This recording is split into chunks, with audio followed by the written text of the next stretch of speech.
Okay, yeah.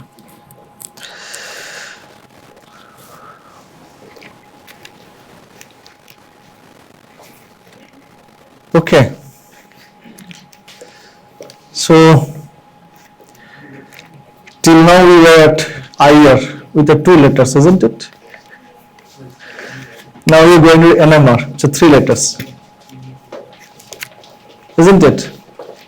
So that means these instruments or this technique is going to be more advanced than IR, whatever you learned. Huh?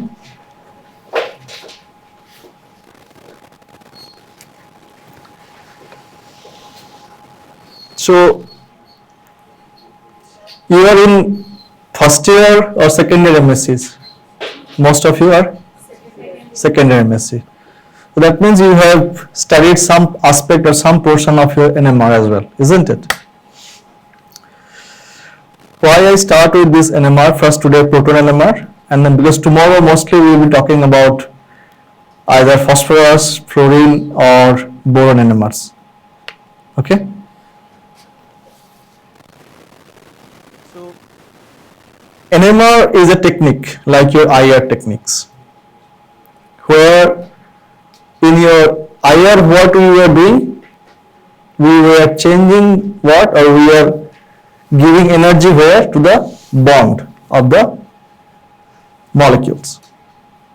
And here what we will do, we are giving energy where, we are going to give the energy to flip the spin of the nucleus. And what energy is required for that? It's a radio frequency. Okay? It's a very minimum energy, because radio frequency comes at the most right of your energy series. By the way, most of you use your microwave, isn't it? And what you do in your microwave actually? You make your food hot up, isn't it? Heat it up. So how it works? Huh? Water in the food will get heated up. How? Rotation. Because the microwave will be given to where? And it has to have, if you have noticed that when you make or heat up a food, it will heat up in the middle first. If you break your food apart, you will see the side is fine. It's not so hot. But in the middle it's too hot.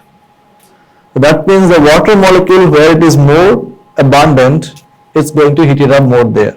So the side of the molecule, side of the food does not have so much of water because it may be evaporated. So in the middle of your food you have more water, which is going to heat it up more, because it's going to be, water molecule is going to be heated up. So similarly in NMR, what we are going to do, this is the radio frequency. Okay? In IA we were talking about the infrared. Now in here we are going to talk about the radio frequency. So which will be transitioning or giving the energy to more like a nuclear spin transition.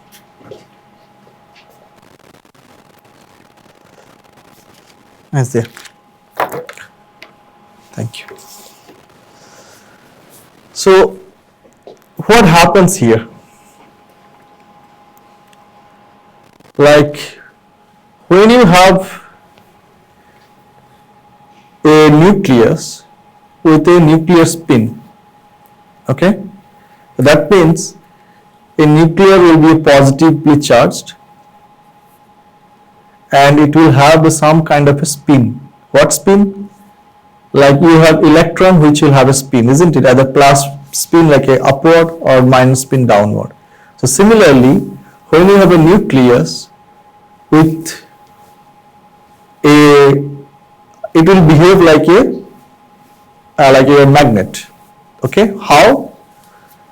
So when you have a nucleus with a spin of half, just say, and then how many energy states it can make? It can make 2 energy states if you apply an external magnetic field. Either it can be with a similar to the or the parallel to the magnetic field, or it's an anti-parallel to the magnetic field. So based on that, what you are doing, you are generating two different energy states. Now the nuclear spin or nucleus from one energy state, it can go to the other energy state by taking that external radio frequency. Okay, so what you need here, you need an external magnet and you need a source of radio frequency. So these two things are required for the NMR. Now you can say that, so then how we will see a spectra? Because to see a spectra, you need to have a transition first. And then once the transition happens, that means the number of nucleus in your lower energy state and higher energy state, if it is same, that means what? They are in your equilibrium. That time you will not see any spectra, isn't it? Because when they are in equilibrium, there you are not going to see any spectra because there is no nucleus coming down or no nucleus is going up to. That means there is no energy, kind of an energy interaction is happening with the nuclei.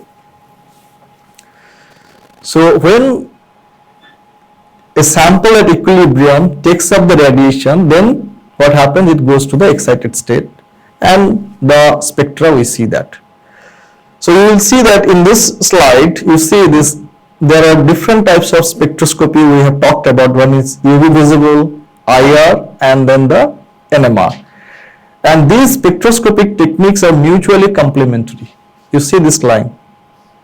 These three spectroscopy are mutually complementary. Means if you know that and if you know this, then you can conclude something about the structure of a molecule.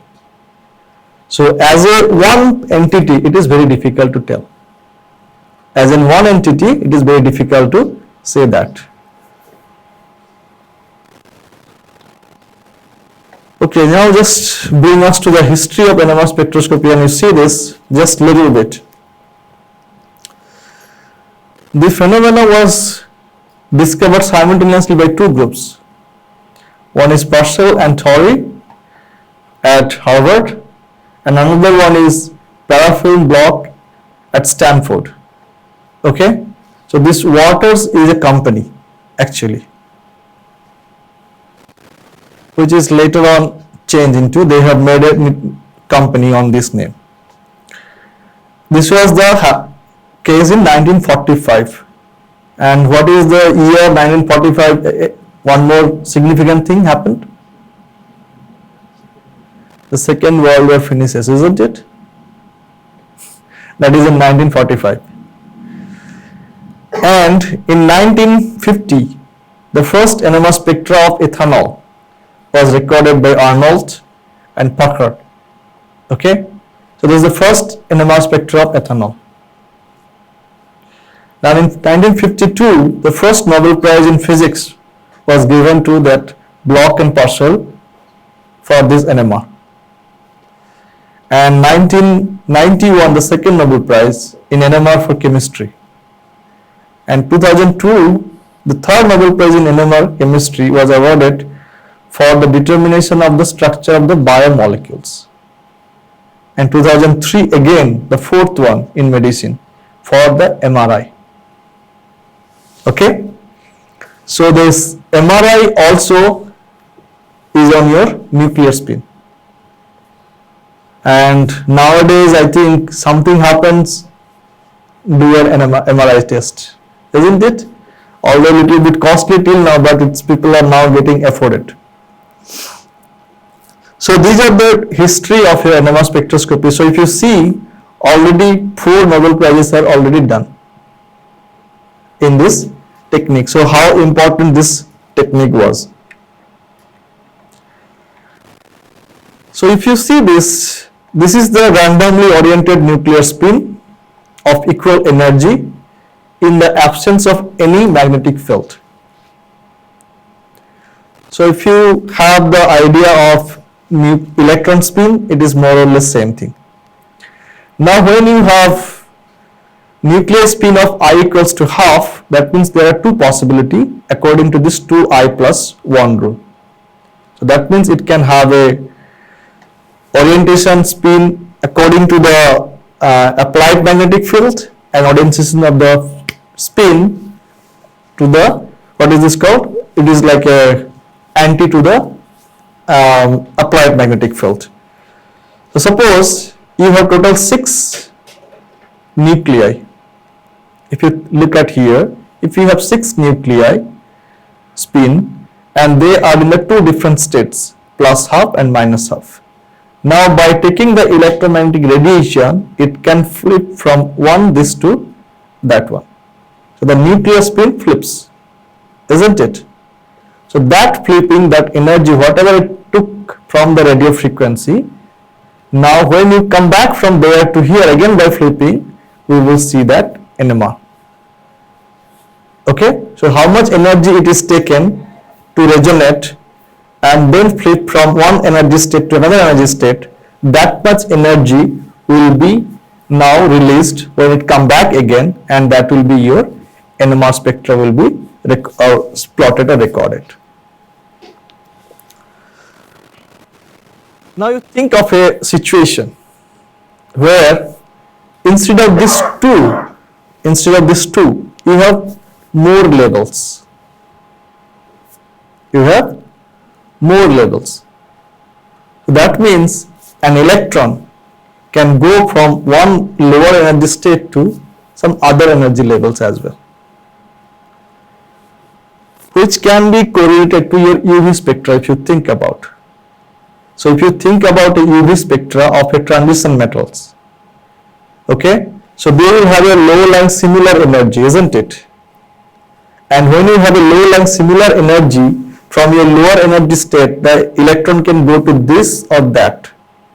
An electron does not know where to go. So in that scenario, what you see, a spectra you see not very sharp, rather than you see a very broad spectra. Or you see sometimes a hump in your spectra. If you remember, you see a hump in your spectra. Why? Because the energy between two electronic states, they are more or less same. So the lower electronic states of your electron, they cannot differentiate where to go. So that's how you see a broad spectra or hump in your spectra. Similarly, you make a situation where the energy states are different. That means electron can go to any other state. So that means in those cases, your NMR spectra are going to be what? Not very sharp. They are going to be a broader spectra. Okay, so when this will arise, when you have I value more than half. So if you have a half I value, then only you have only two energy state. But if you have a I value more than half, like 3 by 2 or 1 or more than like 5 by 2, sometimes you will see some of the nuclear spin has 5 by 2 as well. So then what you are generating? You are generating several energy states. Now that electron does not know where to go, or that nuclear spin does not know where to go. Okay, so in that situation, we will see the spectra are more or less going to be broad spectra. So when we talk about those kind of thing, mostly your boron NMR going to be, you will see most of the boron NMR are going to be broad. Why? Because the I value for boron is 3 by 2. That means instead of generating two energy state, 3 by 2 means you are going to generate how many? 4 energy states, which is the notation of your quadrupolar movement. Okay, so that some aspect we will talk about tomorrow, but this is the basis of it, why we see some of the spectra broad, like your proton NH spectra, if you think about, okay, and OH spectra, they are going to be broad spectra also. Why? Not that they are going to be exchanged with your solvent, but also they are not in the same state, isn't it? They are not going to be in the same state. Now, which brings me to here. You know this uncertainty principle. What is that? What is uncertainty principle? Tell me, what is that? Position and momentum, isn't it? They are not going to be, at a time we cannot differentiate them. So that same thing was applied here as well. That is your energy and time, or time and displacement. If you think about time and displacement, suppose you have two defined energy. So your nucleus knows I have to go from this to that, and then it comes back. So you have a particular energy difference. Now you have made so many energy states. So your nucleus does not know where to go. Now what will happen? So you are not defining the time. So when you are not defining a time, that means your NMR machine will see so many, like an average from here to here, this much. Okay? So your time, that is called relaxation time. Okay? So when your relaxation time is so less, your NMR machine cannot determine where exactly I am seeing that nucleus. So that is why you are going to see your dot like a spectra, like an average spectra. Is it understood now? So now if anyone asks you why you see a broad spectra, I think you should not say that I don't know. Okay?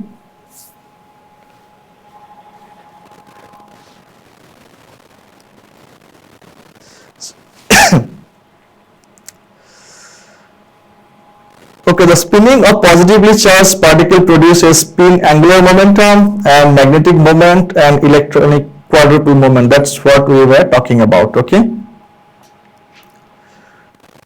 Now this angular momentum of spinning nucleus, it has I value and it can have three different rules which we study generally. It's your odd and even number of mass and atomic number. Okay.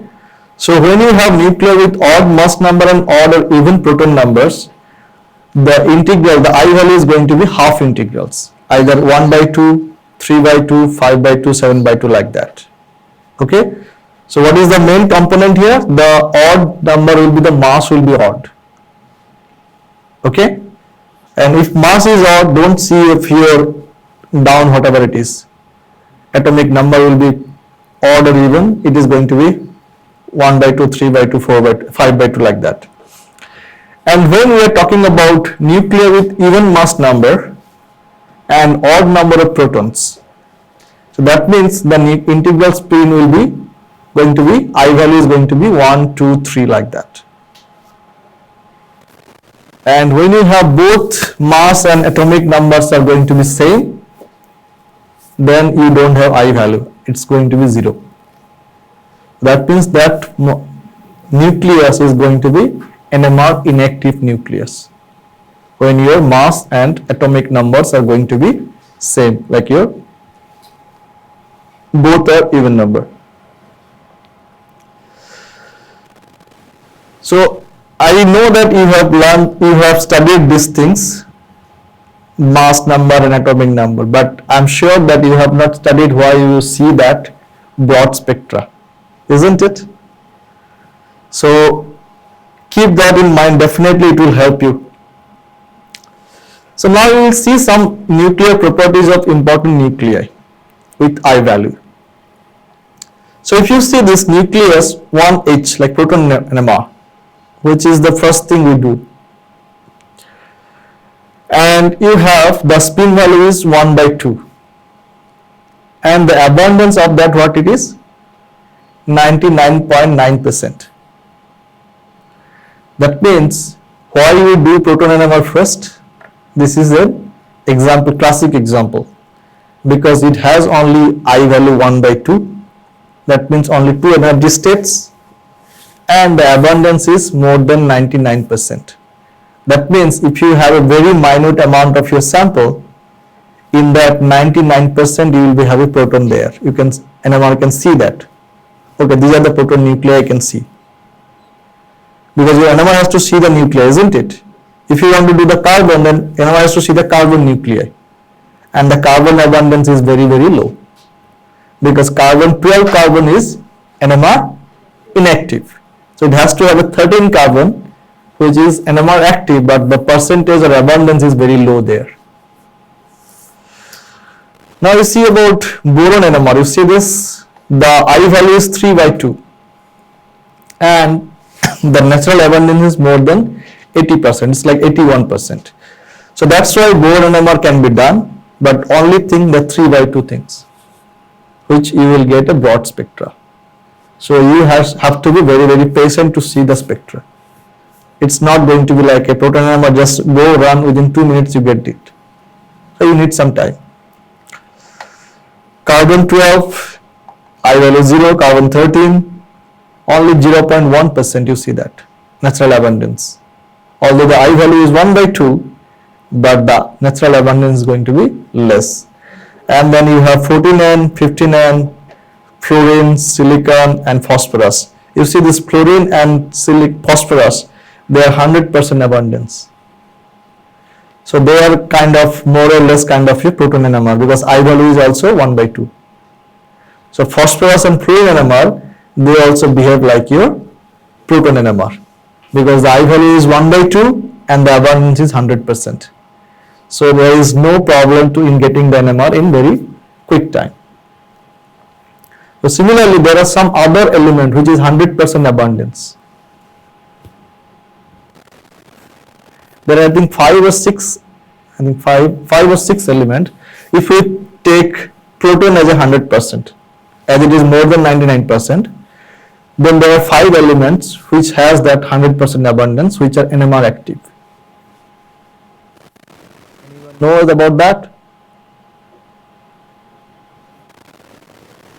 No? So I'll tell one, another one you find it out. Okay? One is rhodium. Okay, rhodium NMR when you do, that is also 100% abundance. And the other one you find it out, what is that?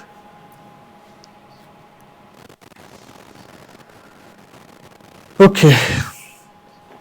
So this is the thing which you have seen earlier, but here what we see here, the energy which is required from one state to another state, that is delta E, which is related to your external magnetic field, which is H0, and there is another one which is called mu, and this is related to your these things.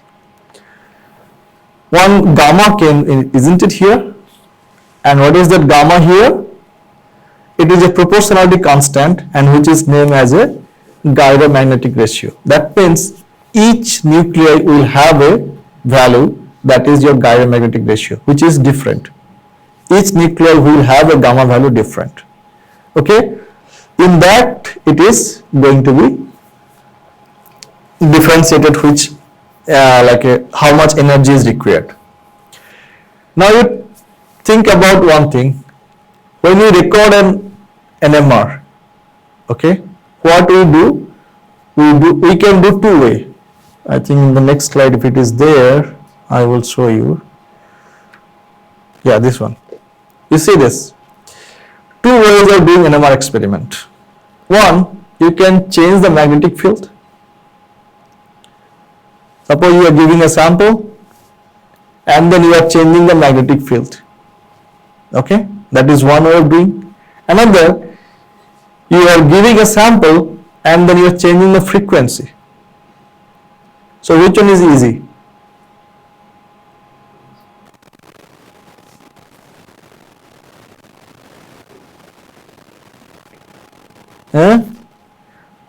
Frequency means your radio frequency. Okay, because you need two things here in NMR. In IR you needed only one, only the IR source. But here you need two things. One is your external magnetic field, which will make the nucleus as a like your magnet, and second, you need a radio frequency now to jump or to make that nucleus jump from one energy state to another energy state. So what you are going to do here? Are you going to change the magnetic field or you are going to change the radio frequency? Which is more easier to do? Changing radio frequency, isn't it?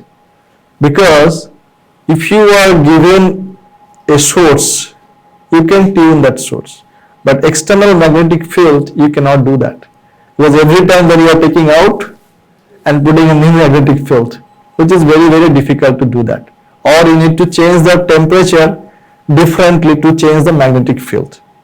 Suppose at that temperature it will give this magnetic field, and after changing the temperature it will generate different magnetic field, which is very, very lengthy and very, very cost effective, not cost effective process. So what is the cost effective process? It is your frequency. So you have a general source. Now you can tune the frequency according to your magnetic, like what magnetic nucleus you want to see that. If you want to see the proton, you give this frequency. If you want to see the carbon, you give another frequency. Or if you want to see the boron, you give some other frequency. So you are changing the frequency, not the magnetic field.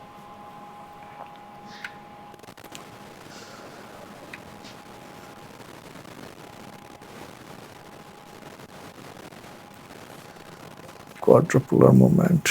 Yeah. So this is the magnetic or NMR spectrometer work. It is working like that. So you have recorded the NMR?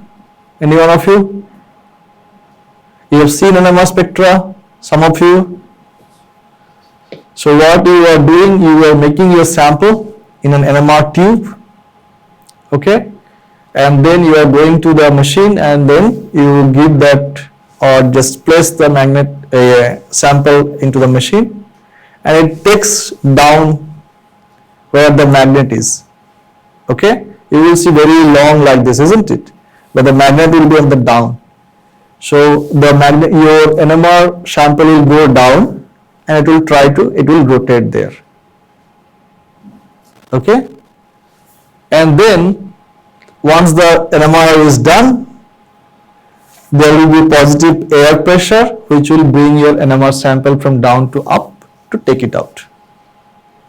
Okay, and that pressure should be your nitrogen mostly.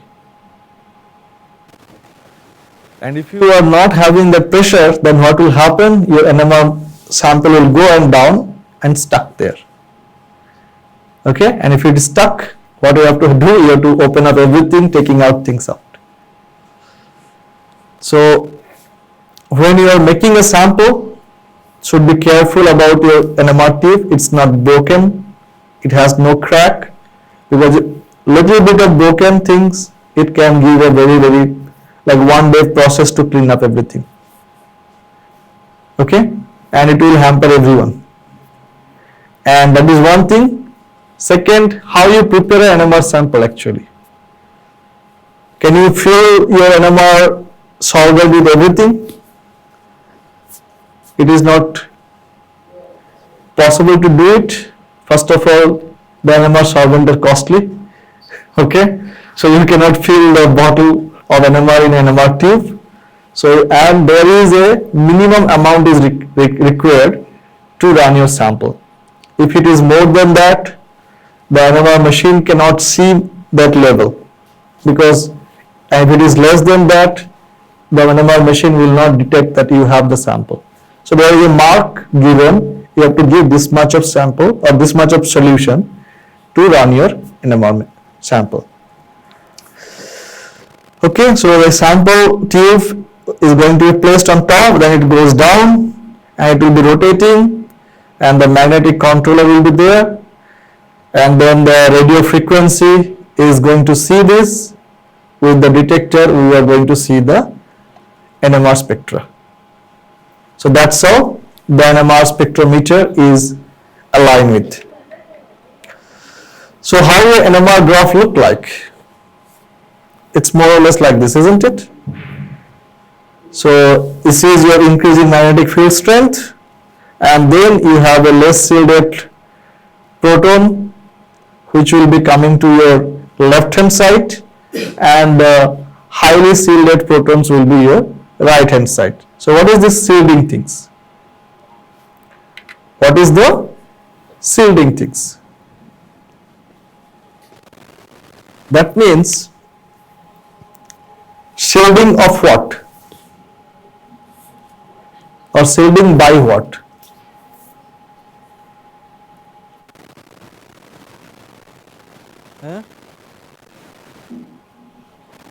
Shielding by what? Like we talk about electron shielded, isn't it? Like d orbitals are so that shielded, f orbital shielded. What shielding is here? Here also same thing. We are talking about the electronics only. So when you are seeing a magnet, the nucleus, that means it is kind of your spin, isn't it? So similarly, if you have a free electrons near to that nucleus, that means that electrons are going to be as your magnet, like your magnet, isn't it? Because they also have a spin. And you cannot just deny that I will not talk about that, or I will not see that electrons are there. I will just only see the protons or the nucleus, which is not going to be true. So what has to be done? If you have or talking about a proton which has more electron density around it,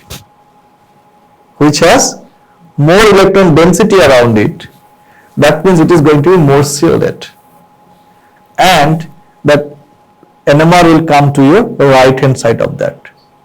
And if you have a less electron density around that proton or around the nucleus, then you will have a less shielding things. Now if you have studied NMR, now try to make that or think that things.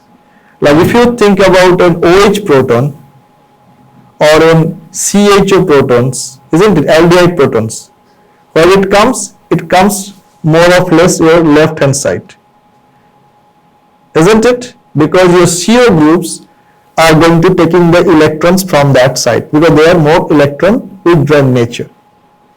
So the electron density around the proton is not so much. So that is why it is going to precise on what? On your left hand side. But if you talk about a hydride like a BH4 minus, so the proton is not here proton, it's a hydride nature. That means your electron density around the proton is hydrogen is too much. That is why instead of coming at your left hand side, now you will see them coming on your right hand side of your spectra. So which proton will be shielded and which proton will not be shielded, if you need to tell about it, just see around what it has. And from there 99% cases you can explain them. Maybe one or two will be exception, there will be ring current and blah blah things, but that you need to learn it and you will see that. Now NMR signals. So how many signals we will see? Okay. So first of all, how many different types of nuclei are there? We are talking about that many types of NMR signals we will see. Suppose there are 3 types of protons, we will see 3 NMR signals. If there are only one type of proton, then only we will see only one NMR signals. And the shielded and deshielded I told about, and how the intensity of the signals will look like. That means how many numbers of protons are there, based on that you will have the intensity of the NMR signals. If you have more number of protons, you are going to see the intensity more. If it is less number of protons, it is less. And there is another pattern term comes in, that is splitting of the signals. So how it is going to be splitted? Okay, so the splitting of the protons depends on what? The nearby protons or nearby nuclei. So how they are going to affect that particular protons, by that we will be seeing the splitting of the signals.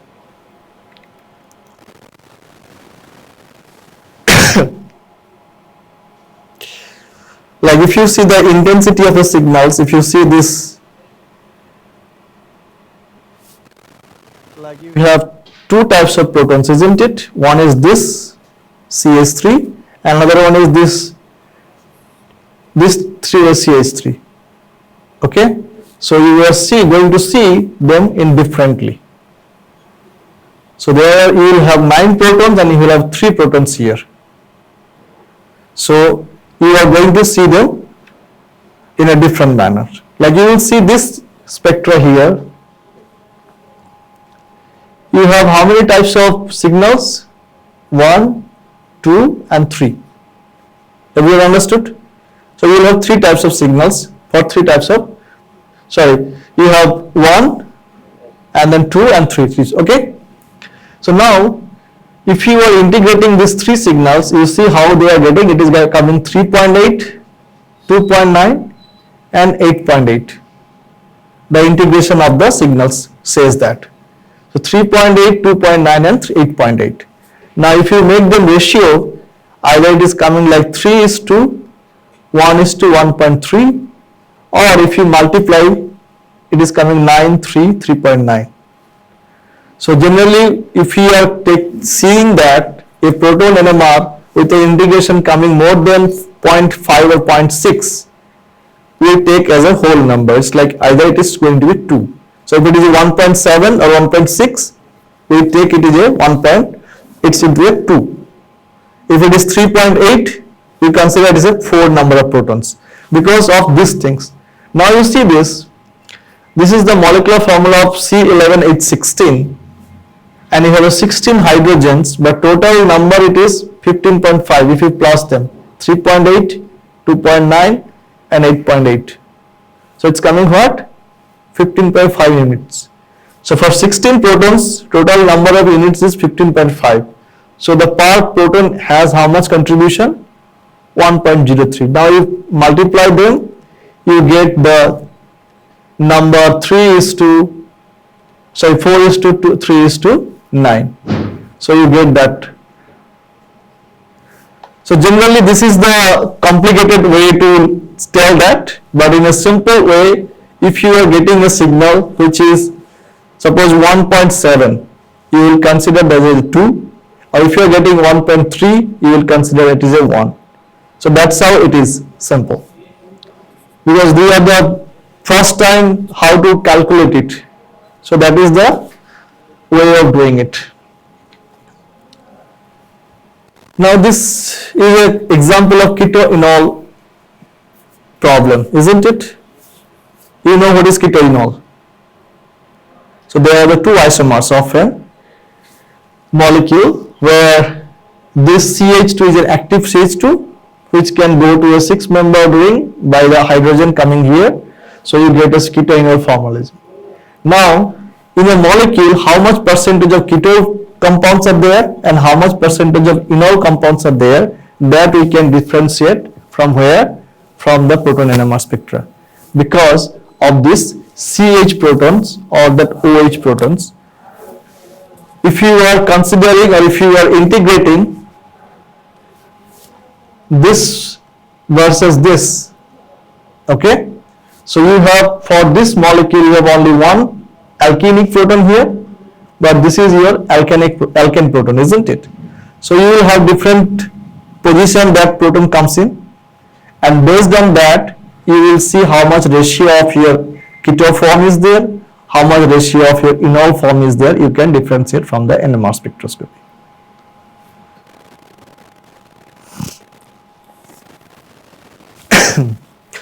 So this is the shielding and deshielding of a proton, what we have discussed. Now if you are talking about this like a ring current and your precision and everything, what I have told, it is more or less in the same thing. Okay, if you are talking about this thing, you see this, how many types of protons are there? 3 types of protons are there. Now you have this CH3, CH2 and H, isn't it? And which one is going to come as a deshielded one? OH proton is going to come as a deshielded one because it is connected to your oxygen, which is electron withdrawing in nature. So that means the electron density around that proton is less.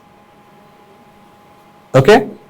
Now which is connected to the next oxygen like a hydrocarbon, so that will be little better, and the CH3 group which is away from oxygen, that is to come into your right hand side. Okay, so is that understood or not? So why it is so? Because of the same thing, the applied magnetic field and electron density around that proton what NMR machine is seeing.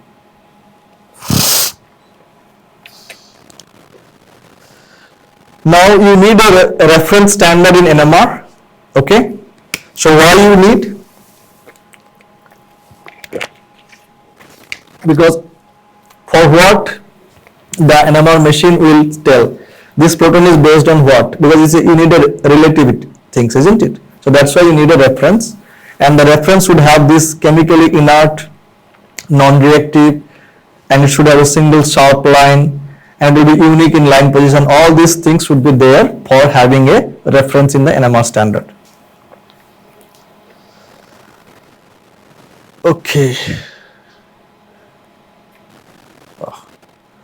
So these are the different solvents people use for the NMR, either CDCl3, D6 benzene, DMSO, all these things, and we need a deuterated solvents. Otherwise, your NMR machine cannot differentiate whether it's a proton or deuterium, isn't it? So it will give only the protons. And you will have chemical equivalency. I will now go to some of the signals or yeah.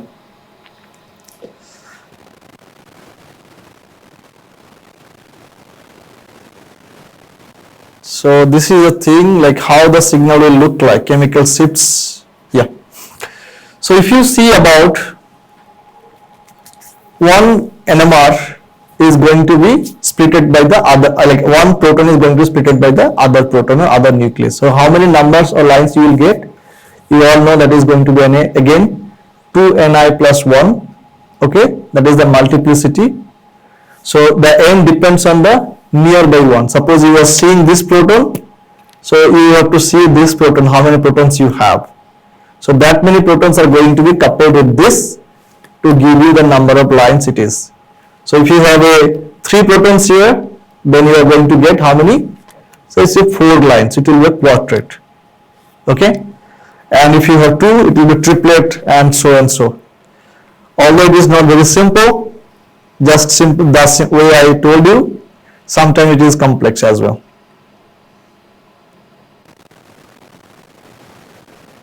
Like if you see this, like you have the styrene and you have 3 different protons and you are getting 3 different types of signals, isn't it? Although we should get doublet or singlet or triplet based on that, but we are getting a different types of things. So why we are seeing that? That depends on the coupling constant. Okay, if your protons are similar protons which are going to couple with the other one, then the coupling constant are very, very small. That means the line between the splitting between the 2 lines are not going to be so simple. So they are going to be merged together. And instead of getting a very nice better line, you will get kind of a merged things, which is the name like your AB or AB type or AX type coupling constants. So if there are more examples which you will, and this slide maybe you can give them once this is done, this slide also. Okay, I will share it with you. You can forward them, because some of the things which they need to learn it, which I have not discussed some of the things. Like I will just give this example one and then we can see these things. Like if you have a coupling constant which are very, very similar, then how you are going to see, and the coupling constant is very different, then how the NMR lines you are going to see. So if you see the coupling constant or this value is very, very like it's more than the coupling constant, then you are going to see that line very, very separated. But if they are more or less similar, then you see that line, whatever you are seeing here away, it is coming closer together. And when it is less than that, then it looks like kind of a quartet instead of getting two different signals, you are getting kind of a quartet. So this is all depends on what? The coupling constant of the two protons which are similar or equivalent in nature, they are going to couple with the other protons. So that will define how the coupling constant will look like. So this is the equations which you can see, and they are very bad way of converting things, it is actually. And how the equivalency or non-equivalency due to some restricted rotation happens. If you see this is the fluorine NMR which we will discuss tomorrow. Like if you have two different fluorine, Fa and Fe, due to the what is this called, non-equivalency of restricted rotations, they are going to be either this or that, and they are going to be coupled with each other to get you the different type of spectra. So today till now whatever we have learned from your IR and then some aspect of your NMR, mostly on the proton aspect, okay, and how the splitting will look like, how the NMR is going to help us to differentiate between an aromatic or an aliphatic or an shielded or deshielded protons, and then this will help us in tomorrow to see some of the examples with different heteronuclear NMRs. So I hope that in today's class you learned some of the aspect of your NMR and IR, and if you are given a sample and given a spectra, and you can tell that this spectra is for what type of sample. Okay, so at the end of the class you will be able to differentiate, or you will be able to tell that okay, I have this kind of a spectra, means I have this kind of a molecule, this structure of the molecule will look like that. Okay, so here I will stop and I will leave you for some time for your next, before your next class happens.